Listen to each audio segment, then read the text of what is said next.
guys, what's up? Welcome back to my channel. So in this video I'm going to talk about few common questions about Delta variant of COVID-19. Our first question is, what all do we know about Delta variant?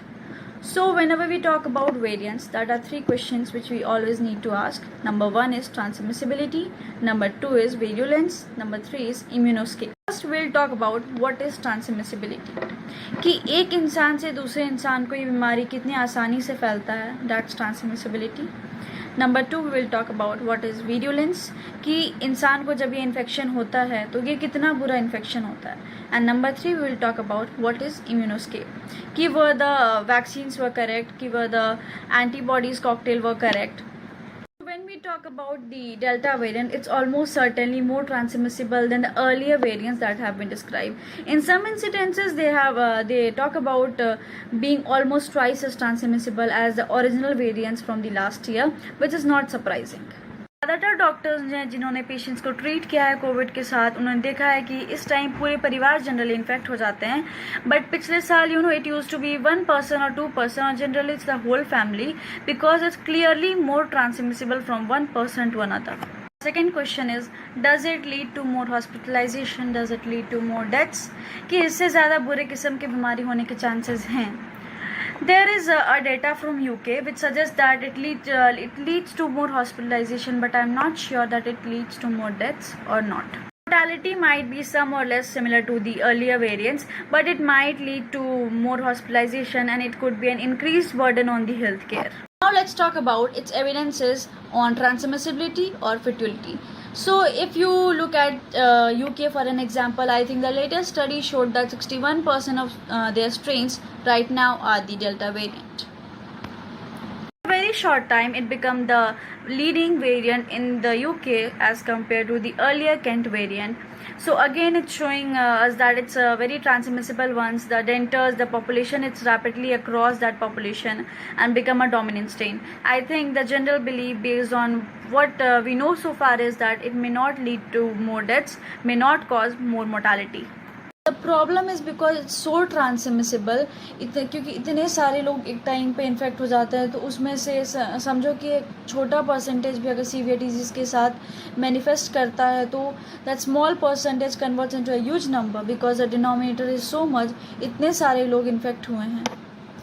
If you speak about an absolute percentage, I don't think we believe that it's leads to more deaths as of now. The third question is, how much Delta variant is linked to reinfection.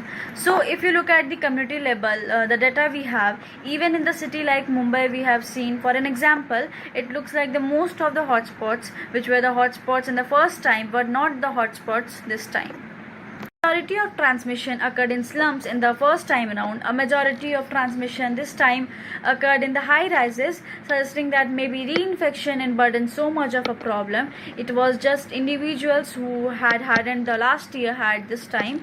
A study from Calgary which looked, there was a small little outbreak in place in Calgary, which looked at people who had received both the doses of vaccine and still got infected with Delta. But none of them had severe disease, suggesting that even if you have a break flu infection, despite receiving both the doses of the vaccine, in all probability, it will be a mild infection. It will not be a severe infection. Fourth question is, how much do we know about Delta variant? So this variant has an amino acid change which is called the K417N, which is also seen in the beta variant, the earlier variant, but it is Delta plus the new amino acid change that are seen in the spike protein. What we know so far is that maybe the antibody cocktail might not work against it. What we also know is the incidents that are right now reported is extremely tiny. So we don't know a lot about Delta plus yet. What will eventually happen is they will collect plasma from the individuals and who have infection from this particular strain. Test it against and the current vaccines that are available, and they will give us more knowledge about whether the current vaccines were neutralized the strains or not. But as of now, there is no reason to panic, or there is no reason to believe that this will cause a big problem in the future. Fifth question is, are vaccines effective against Delta variant? So, what was found in the study, and this comes from BHU Public Health England, where the possibility done the largest study on this, where they found that the individuals who received one dose of the vaccine, and the efficacy of the vaccines was about 33%, which is used to be roughly 50% for the earlier variants. The vaccine's efficacy after one dose seems to be quite low. If you receive 2 doses of the vaccine's efficacy increased to be about 64%, also for the Oxford strains, which is used to be about 74%, also for the alpha variants. But this we are talking about the symptomatic infection. We are not talking about the severe infection. We are not talking about the deaths. We looked at severe infection. They found that the Oxford vaccines that are Covishield in India, if you receive 2 doses, the efficacy was about 92% against hospitalization, and there were 0 deaths among these individuals. So I think the bottom line is 1 dose is probably not good enough.